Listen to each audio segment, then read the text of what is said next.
Akake biyen kuwi ana sepur ucul gerbonge teko ndase ke ucul. Njur glundung saka kono.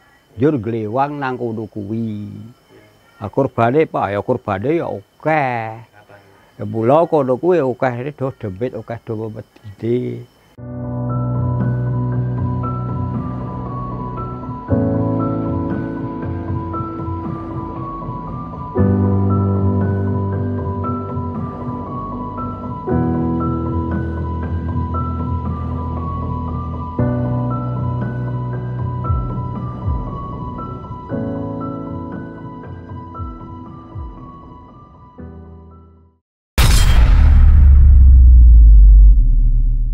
Halo Sobat Javanika dimanapun kalian berada. Assalamualaikum warahmatullahi wabarakatuh. Salam rahayu, rahayu, rahayu. Setelah seharian ini ya Om ya, muter-muter nyari tempat ini, ditolak di mana-mana. Akhirnya sekarang kita kembali. Ini sebenarnya tempat ini pernah kita kunjungi setahun lalu di awal perjalanan Kisah Tanah Jawa. Kalau kalian ingat episode tentang jembatan di daerah Jawa Tengah ya. Nanti mungkin bisa kalian lihat ulang sedikit ceritanya di video pertama kita. Dan sekarang kita ada di sisi sebelahnya. Kalau yang kemarin itu udah cukup mengerikan ceritanya, di sini mungkin agak lebih tragis lagi ceritanya. Jadi sedikit cerita yang apa yang ada di belakang kita ini, Om. Iya, jadi kalau yang setahun yang lalu itu jembatan Progo di Keranggan, Temanggung ya, yang episode pertama. Ini yang kedua sebenarnya. Sebenarnya ini menjadi GAD kita alternatif ya. Seharian setelah kita kemana-mana karena masih COVID-19, kemudian harus perizinan yang panjang. Nanti insya Allah kalau kita berjodoh nanti bisa ke situs tersebut gitu ya. Kalau dahulu kita di sana menceritakan tentang heroiknya perjuangan, di sini kita akan sedikit bergeser gitu. Pernah terjadi sebuah PLH Mas, peristiwa luar biasa hebat. Pada tahun 1947 atau akhir tahun 40-an, dari sana itu meluncur satu kereta yang terlepas dari rangkaian utamanya dan terjatuh di jembatan ini. Jatuhnya semua atau cuma satu gerbong? Semuanya. Iya, satu kereta saja. Satu kereta saja. Iya, jadi satu kereta penuh dengan penumpang. Jadi ada perbedaan Mas Genta. Kalau gerbong itu untuk mengangkut barang, kalau kereta itu untuk mengangkut penumpang. Oh iya. Kalau kereta semua rangkaian jadinya. Itu terjatuh di sini dan hampir semua penumpangnya waktu itu meninggal. Dan bukti-bukti peninggalannya masih ada di bawah. Yang masih tersisa. Semacam apa? Roda. Masih komplit, ada 4 kurang lebih. Jadi bisa dibilang peristiwa itu cukup naas ya Om ya pada masanya. Dan kalau bisa dibilang tempat ini tuh sekarang menjadi tempat yang angkerkah, mengerikankah atau gimana? Ada angker, ada mengerikan, juga ada bersejarah. Karena dari jembatan Keranggan yang untuk lewat kendaraan yang dulu sempat ambrol, sekarang sudah diperbaiki. Yang bisa dilihat lagi ya, di preview lagi pernah ada sebuah pembantaian, pernah terjadi pembantaian pada akhir tahun 1940-an, tapi beriringan dengan peristiwa itu juga terjadi kecelakaan di sini Mas. Jadi bisa dibayangkan dari sana sampai sini ya, kurang lebih 500 meter ke sana, ini adalah ada ribuan jenazah yang ada di sini pada waktu itu. Bisa dibilang kombinasi yang sempurna lah Om ya? Iya. Di sana ada kejadian apa, di sini ada kejadian apa, dilalai kok ya dilewati sama kali Progo. Progo ya, termasuk di pertengahan tahun 60-an juga terjadinya ada di sini juga. Lengkap lah pokoknya. Di bawah lah nanti. Justru yang menarik secara vibrasi ya, beberapa korban-korban itu justru tahun 60-an-nya Mas. Pertengahan. Ya, tahun 65 lah, tahu lah semuanya ya ada peristiwa apa. Tragedi berdarah. Karena waktu kita ke sana, waktu kita di atas, waktu itu kan sebenarnya dalam tanda kutip kita suruh ke bawah. Dan yang saya sampaikan kan ada bapaknya waktu itu yang saksi. Kebanyakan tanpa kepala gitu Mas. Dan itu dibilang pada tahun pertengahan 60-an. Dan ini kita seperti sudah didengar ya waktu itu janjinya ya, kapan-kapan kita akan turun, ternyata diarahkan ke sini beneran. Dan ini kita nanti akan turun ke jembatan Progo. Jadi buat teman-teman mungkin nggak usah berlama-lama karena saya yakin kalian masih penasaran pengen lihat apa ya, memorial hasil dari tragedi tersebut itu seperti apa. Mungkin langsung aja kita jalan ke bawah ya. Iya, tapi sebelumnya ini nanti karena di lintas kereta api ya, ini mungkin sebagai pemanasan nanti kita akan membahas tentang 153 tahun Jawa Berkalung Besi. Jadi ini ini bertepatan juga dengan jalur kereta api ya Mas ya. Dan jalur kereta api nonaktif ini kalau kita flashback nih Mas, kurang lebih 110 tahun yang lalu lah lebih gitu. Bahwasanya jalur kereta api ke Temanggung ini menjadi salah satu jalur juga lintas antara Yogyakarta, Sleman, kemudian Magelang, Secang, bercabang. Secang yang satu ke arah Ambarawa, yang satu ke arah Temanggung sampai Paraan. Dan jalurnya ini gitu.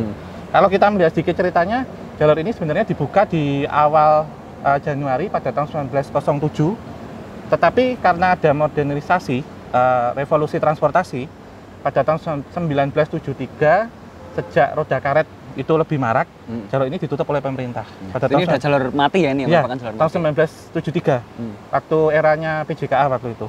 Jalur ini dinonaktifkan sampai hari ini. Dan memang dalam pembangunannya ini banyak kisah-kisah mistis juga, Mas. Kalau dilihat gitu. Contohnya? Jadi jalur ini dibangunnya itu oleh seorang anemir. Anemir itu insinyur pemborong, itu seorang Tionghoa. Namanya Tuan Ho Chong An. Tuan Ho Chong An ini bisa membangun karena memperhatikan dengan kaidah-kaidah dan kearifan lokal.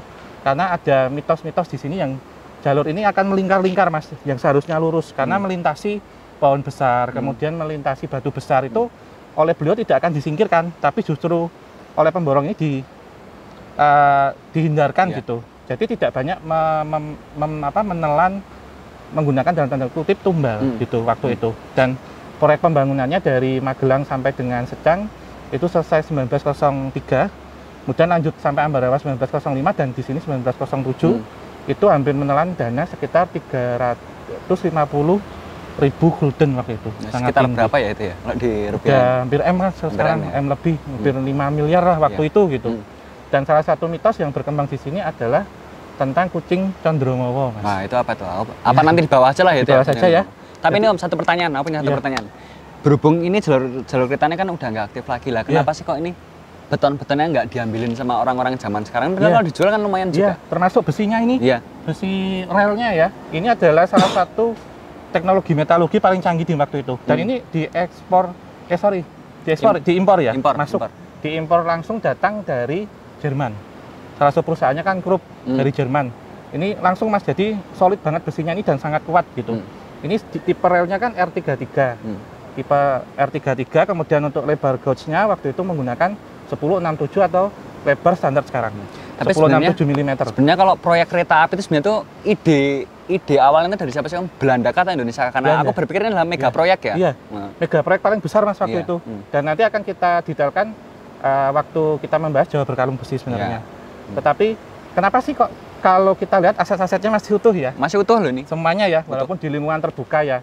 Kita ketahui ini masih milik PT Kereta Api Indonesia sekarang. Cuman saya pernah mendapatkan cerita, dan ini memang saya benarkan, dulunya itu oleh tuan-tuan menir ini semuanya sudah dimantra, Mas. Barang siapa yang akan mengambil ini, merubah atau memindahkan, itu akan mengalami sebuah malapetaka. Salah satu contohnya yang ada di Sleman. Itu kan dikeruk, Mas, relnya itu, rel bannya itu dikeruk. Kemudian beberapa katanya warga, itu orangnya meninggal langsung, sakit gitu. Nah, ampuh berarti ya? Jadi memang sudah dimantra semuanya, termasuk ini. Itu kalau kita lihat ada skru-skrunya itu, keling-kelingnya itu juga sama. Ini juga masih utuh juga ya itu ya? Semuanya, Mas, kalau kita lihat kereta api hanya, kalau kita lihat bantalannya itu sudah kropos karena itu dari kayu jati. Sudah kropos. Terus jadi Om, langsung turun ke bawah aja ya? Keburu mau maghrib ini, jam-jamnya soalnya.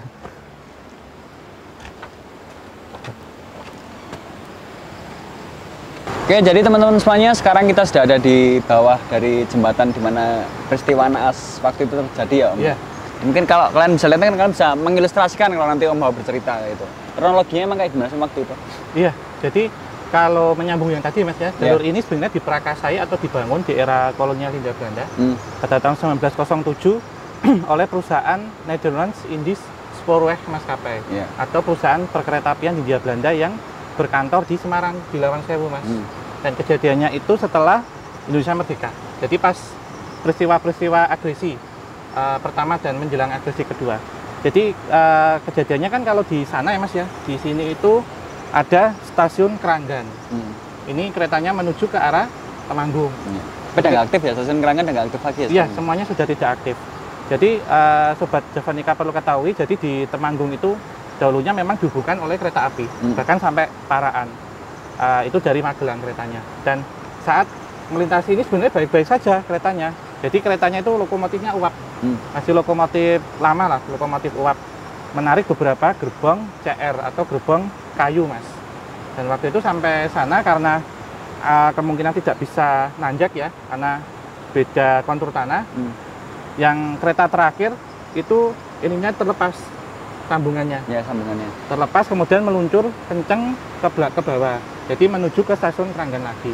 Dan saat melintasi di sini karena banyak orang yang sudah panik di dalamnya dan tidak kuat secara jalan ya. Kemudian oleng dan jatuh di sini Mas, jatuh di sini Sobat Javanica. Jadi bisa dilihat di situ ada bekas roda-rodanya. Ya. Nanti kita ke situ dan nanti sambil kita jelasin. Dan kurang lebih penumpang waktu itu ada penuh, jadi hampir 40 sampai 50 orang gitu. Dan hampir dipastikan semuanya meninggal. Karena saat terjatuh di sini langsung menghantam bebatuan, aliran sungai juga pas sedikit agak deras gitu. Karena keretanya, bodi kereta itu terbuat dari kayu sehingga langsung hancur. Jadi seperti dibanting dari atas. Jadi hanya menyisakan roda-roda baja yang tertinggal sekarang. Tapi kejadian waktu itu tuh murni kecelakaan atau sebuah sabotase kan? Banyak versi sih Mas yang sebenarnya terjadi karena jalur ini menurut cerita ya, dan yang saya lihat itu memang orang-orang dahulu kalau melintasi sini sangat hati-hati. Termasuk menggunakan sabun mandi untuk mengeseki rel agar tidak slip. Sering terjadi. Kalau ditilik pada tahun itu 1947 sebenarnya rawan sekali dengan sabotase. Karena sambungan kereta zaman dulu kan tidak seperti sekarang yang ikatannya seperti ini ya, tapi dulu bentuknya sambung gini, kopel terus ada seperti bautnya besinya itu. Jadi saat ini ditarik itu nanti bisa langsung lepas gitu. Jadinya kan 2 tahun setelah Indonesia Merdeka, pikirku ya mungkin ada kemungkinan juga. Iya, gitu. iya. Lalu kalau di sini sendiri Om, di luar dari kejadian kecelakaan tuh di daerah sini tuh kan kalau nggak salah ya di episode tahun lalu tuh aku ingat itu ada sosok yang mengerikan di sebelah sana. Iya, yang di sana. Iya. Dan ini berbeda jadi Mas Genta Sobat Javanica. Kalau di sana sosoknya tinggi itu.